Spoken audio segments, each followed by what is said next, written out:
عمران خان نے کہا کہ اگر میں شوکت خانم ہسپتال اور نمل یونیورسٹی بنا سکتا تھا تو میں شوگر ملیں، میں پولٹری فارم اور میں بحریہ جیسی ہاؤسنگ سوسائٹیز بھی بنا سکتا تھا، میری آنکھیں بند نہیں تھیں۔ کیا عمران خان نے یہ جو ادارے بنائے اور جو ٹرسٹ کے ادارے بنائے، اس کی بجائے کاروبار کیوں نہیں کیا؟ اس پر پاکستان تحریک انصاف والے واہ واہ کرتے ہیں، ان کو سراہتے ہیں، مگر حقیقت کیا ہے؟ اس کے پیچھے کہانی کیا ہے؟ راز کیا ہے؟ آئیے آپ کو اس ویلاگ میں بتاتا ہوں۔ السلام ناظرین، میں ہوں نجم علی خان اپنے ویلاگ کے ساتھ، اور بہت ہی دلچسپ موضوع ہے۔ پاکستان تحریک انصاف کے سربراہ اور سابق وزیر اعظم عمران خان ایک سے زائد مرتبہ کہہ چکے کہ وہ کاروبار کی طرف نہیں گئے، انہوں نے ٹرسٹ کے ادارے بنائے، شوکت خانم ہسپتال بنایا۔ اس کا میں کمپیریزن اس سے پہلے شریف میڈیکل سٹی کے ساتھ کر چکا ہوں۔ اگر آپ کو کچھ اس میں سے دیکھنا ہے کہ اس کی حقیقت کیا ہے، یہ دونوں ادارے چلتے کس طرح ہیں اور اس میں کھاتا کون ہے اور اس میں لگاتا کون ہے، تو آپ میرا وہ ویلاگ ضرور دیکھیے گا۔ اس کے ساتھ ہی نمل یونیورسٹی کی بات کم کی جاتی ہے لیکن ہوتی ضرور ہے، اور کہا جاتا ہے کہ عمران خان نے جو کچھ کیا وہ تو اپنے لوگوں کی صحت کے لیے، اپنے بچوں کی، اپنے لوگوں کی تعلیم کے لیے کیا۔ اس میں حقیقت کیا ہے؟ انہوں نے جناب کاروبار نہیں کیے، انہوں نے عمران خان نے تو ٹرسٹ کے ادارے بنائے۔ یہ بڑی ایک دلچسپ ڈبیٹ ہے۔ اس کے پیچھے ایک ایول جینیس بیٹھا ہوا ہے۔ میں خالی اس کو جینیس نہیں کہہ رہا، میں اس کو ایول جینیس کہہ رہا ہوں، اور اس نے یہ سارا پلان کس طرح کیا اور اس کا اس کو فائدہ کیا ہوا، کم از کم 10 جواب میرے پاس موجود ہیں۔ میں آپ کو بتاتا ہوں کہ یہ سارا کھیل ہے کیا، یہ بنے کیوں شوکت خانم اور نمل یونیورسٹی۔ سب سے پہلی بات تو یہ ہے کہ جب ہم پاکستان میں بزنس کی بات کرتے ہیں تو ہمارے ملک میں سب سے کامیاب بزنس یا ہیلتھ کا ہے یا ایجوکیشن کا ہے۔ جب آپ بات کرتے ہیں شوگر ملز کی، جب آپ بات کرتے ہیں ہاؤسنگ سوسائٹیز کی، جب آپ بات کرتے ہیں پولٹری فارمز وغیرہ کی، تو آپ چینی کھانا چھوڑ سکتے ہیں، آپ مرغی کھانا چھوڑ سکتے ہیں، آپ کے پاس اگر گھر نہیں بنانے کی سخت آپ نہیں بنائیں گے، لیکن آپ اپنے بچوں کی تعلیم نہیں چھوڑ سکتے، آپ اپنے بزرگوں کا علاج نہیں چھوڑ سکتے۔ خاص طور پہ کینسر جیسی جو بیماری ہے اس کا علاج تو ہرگز نہیں چھوڑا جا سکتا۔ لہٰذا آپ یہ دیکھیے گا کہ پاکستان کے اندر جتنے بھی کاروبار کرنے والے ہیں وہ جب کسی بہترین کاروبار کا چناؤ کرتے ہیں تو وہ صحت اور تعلیم کا ہوتا ہے۔ اب یہ نہ کہیے گا کہ یہ ٹرسٹ ہیں اور وہ بزنس علیحدہ چیز ہوتی ہے، میں اس کی بھی میرے پاس جواب موجود ہیں، میں اس کی طرف بھی جاتا ہوں، لیکن سب سے پہلے یہ سمجھ لیجئے کہ یہ پاکستان کے کامیاب ترین بزنس ہیں جن کا عمران خان نے انتخاب کیا۔ آپ کو پتہ ہے کہ دوسری وجہ کیا ہے اور عمران خان اس میں ایول جینیس کیوں ہے؟ کیونکہ جب اس نے ان کاروباروں کا انتخاب کیا تو اس میں سب سے بڑی بات یہ تھی کہ نسل در نسل چلنے والے، نسل در نسل آپ کی جو ہے آپ کو پروفٹ دینے والے یہ کاروبار جب آپ کے پاس آتے ہیں تو اس کے لیے لازمی طور پر آپ کو بڑا سرمایہ چاہیے ہوتا ہے۔ لیکن اگر آپ شوگر مل لگا لیتے ہیں، اگر آپ پولٹری فارم قائم کرتے ہیں، آپ ہاؤسنگ سوسائٹی قائم کرتے ہیں، تو اس کے لیے آپ کو سرمایہ خود سے دینا پڑتا ہے۔ لیکن یہ عمران خان کی آپ ذہانت دیکھیے اور منفی ذہانت دیکھیے کہ وہ ایسے کاروباروں کا انتخاب کرتا ہے جس میں وہ سرمایہ بھی خود نہیں لگاتا، سرمایہ کسی اور کا ہوتا ہے، ملکیت اس کی ہوتی ہے، اور اس کے آپ بورڈ آف ٹرسٹیز کو دیکھ لیجئے، باقی جگہوں پر دیکھ لیجئے۔ یہ بات کہیے گا پھر کہ جناب ٹرسٹ تو عوام کا ہوتا ہے، عوام کا کوئی نہیں ہوتا، مالک وہی ہوتا ہے جو مالک ہوتا ہے۔ جی ہاں، اس سلسلے میں میرا تیسرا جو جواب اور اس میں دلیل یہی ہے کہ آپ جب یہ دعویٰ کرتے ہیں کہ میں نے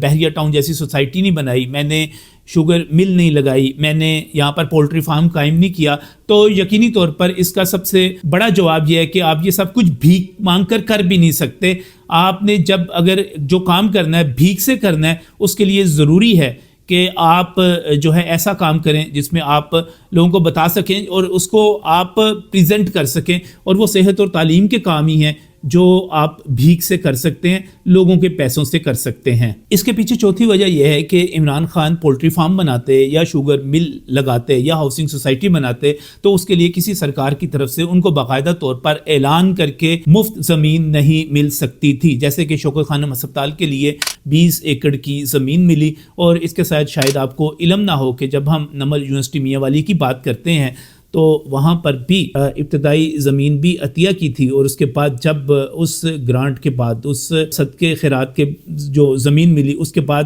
جب یہ 1000 ایکڑ بنی تو اس کے پیچھے بھی پنجاب حکومت تھی۔ پنجاب حکومت نے سرکاری 1000 ایکڑ زمین بنانے کے لیے، یونیورسٹی جو ہے اس تک لے جانے کے لیے سرکاری زمین ان کو دے دی۔ تو اگر آپ شوگر مل لگا کے بیٹھے ہوئے ہوتے، آپ یہاں پر پولٹری فارم بناتے، تو آپ کو ہماری زمین، عوام کی زمین،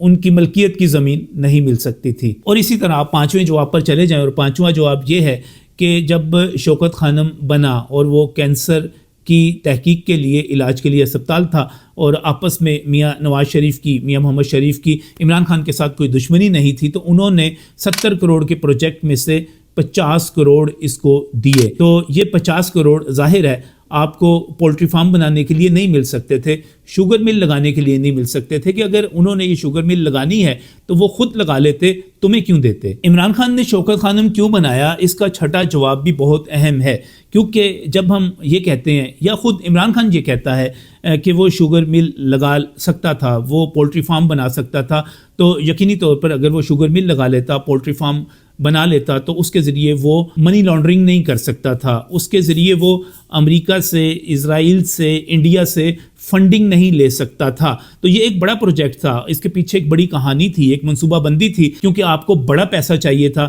جو کچھ آپ پاکستان کی سیاست میں کرنے جا رہے تھے اس سب کے لیے۔ تو یقینی طور پر آپ نے اس کے لیے شوگر ملز تو نہیں لگانی تھی، آپ کو اس کے لیے فنڈنگ چاہیے تھی، وہ پولٹری فارم کے لیے نہیں آنی تھی، اس کو بھی ذہن میں رکھیں۔ اور اس کا 7واں جواب یہ بھی ہے کہ جب آپ شوگر ملز لگاتے ہیں، جب آپ پولٹری فارم بناتے ہیں، تو اس کا منافع بہرحال محدود ہوتا ہے، یہ نہیں ہوتا کہ آپ سالانہ اربوں روپے اس سے جنریٹ کر سکیں۔ تو آپ نے جب اتنا بڑا پیسہ جنریٹ کرنا تھا تو اس کے لیے یقینی طور پر آپ نے کوئی ہسپتال ہی بنانا تھا، اور یہ اربوں روپے جنریٹ کیوں کرنے تھے؟ کیونکہ یہ فنڈز کی جنریشن تھی، یہ آگے جانی تھی، آگے منتقل ہونی تھی پاکستان تحریک انصاف کے لیے، اس کے سوشل میڈیا کے لیے، اس کی کمپین بیانیے کی مہم کے لیے، اس سے آگے بڑھتے ہوئے دھرنوں کے لیے، دھرنوں سے آگے بڑھتے ہوئے 9 مئی جیسے جرائم کے لیے آپ کو پیسہ چاہیے تھا، بہت بڑی تعداد میں پیسہ چاہیے تھا۔ تو یہ یقینی طور پر کاروبار کا پیسہ آپ کتنا اس میں لگا سکتے تھے؟ اس میں تو آپ کو رننگ ایکسپینڈیچر ہی پورا کرنا مشکل ہو جاتا ہے بعض اوقات، اور پاکستان جیسے کاروباری حالات میں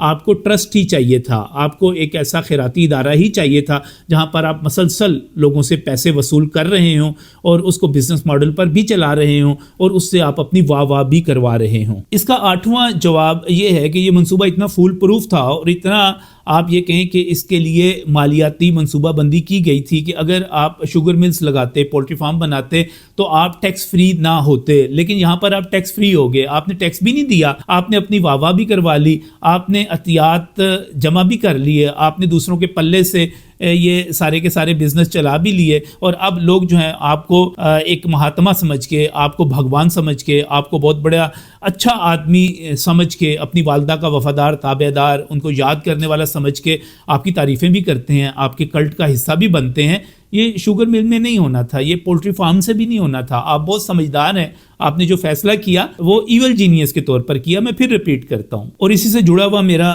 9واں جواب یہ ہے کہ آپ پوری کی پوری ابھی اس کی تحقیق کر لیجئے، شوکت خانم کی ویب سائٹ پر چلے جائیے، اس کی 40 ارب روپے تک کی فنڈنگ، آپ اس کے اخراجات کو دیکھ لیجئے۔ تو یہ آپ کسی شوگر مل یا پولٹری فارم پہ نہیں کر سکتے تھے۔ تو یہ سارے کا سارا ایک بزنس ماڈل ہے، بہت ہی سمجھداری کے ساتھ بنایا ہوا، بہت ہی ہوشیاری کے ساتھ بنایا ہوا۔ تو آپ اتنا بڑا جو ایک فنڈز کا یا پیسوں کا چکر نہیں چلا سکتے تھے۔ تو اس کو ضرور ذہن میں رکھیے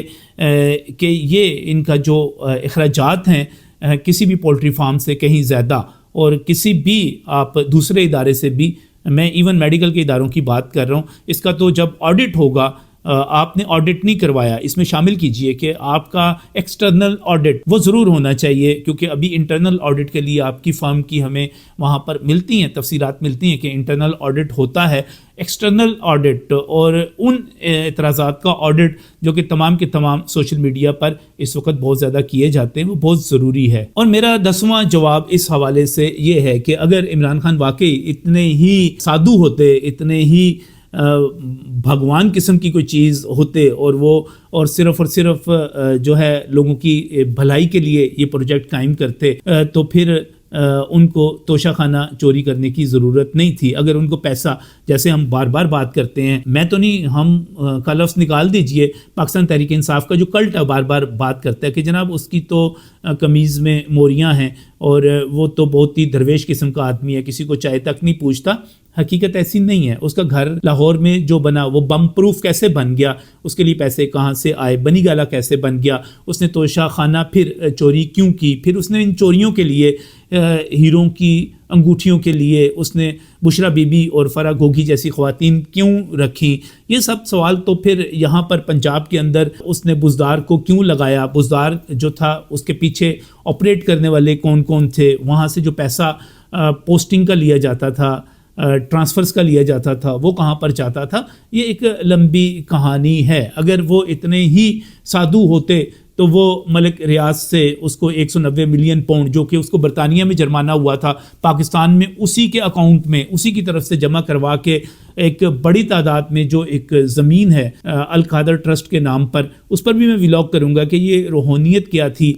جس کی یونیورسٹی بنائی گئی تھی، اس کی اصل سچویشن اب کیا ہے، اس پر بھی کریں گے. لیکن آپ یہ بات سمجھ لیجئے، جان لیجئے کہ یہ ایک بڑا پروجیکٹ تھا اور یہ محض ویلفیئر پروجیکٹ نہیں تھا، بلکہ اس کے پیچھے مقاصد تھے جو بہرحال عمران خان جب یہ کہتے ہیں کہ میں شوگر مل لگا کر، میں پولٹری فارم بنا کر اور میں ہاؤسنگ سوسائٹی بنا کر کاروبار کر سکتا تھا، میں نے نہیں کیا، وہ تمام مقاصد اس سے حاصل بھی نہیں ہو سکتے تھے. اس کو آپ سمجھ لیجئے، ایک مرتبہ پھر اس کو سنیں، اس کو سمجھیں کہ یہ کتنا بڑا منصوبہ تھا. اور جو لوگ یہ کہتے ہیں کہ ٹرسٹ بزنس نہیں ہوتا، میں ان سے مکمل طور پر اختلاف کرتا ہوں، یا ملکیت نہیں ہوتا، 100% اختلاف کرتا ہوں. آپ ہی کا حکم چلتا ہے، آپ ہی کی پراپرٹی ہوتی ہے، آپ ہی کی نسلوں کو منتقل ہوتی ہے. چاہے آپ اس میں کسی کو بھی دیکھ لیں، کوئی صحیح کام کرنے والا اس کو بھی دیکھ لیں. کیا جو شریف میڈیکل سٹی ہے وہ میاں نواز شریف کے پاس نہیں آیا؟ کیا آپ طاہر القادری صاحب کا جتنا پروجیکٹ ہے وہ ان کی اولاد نہیں سنبھال رہی؟ یہ بڑا ایک سمپل سا اصول ہے کہ یہ آپ ہی کی ملکیت ہے. اس کو سمجھیں، اس کو جانیں اور جذباتی نہ ہوں، بلکہ اس کا منطقی جائزہ لیں.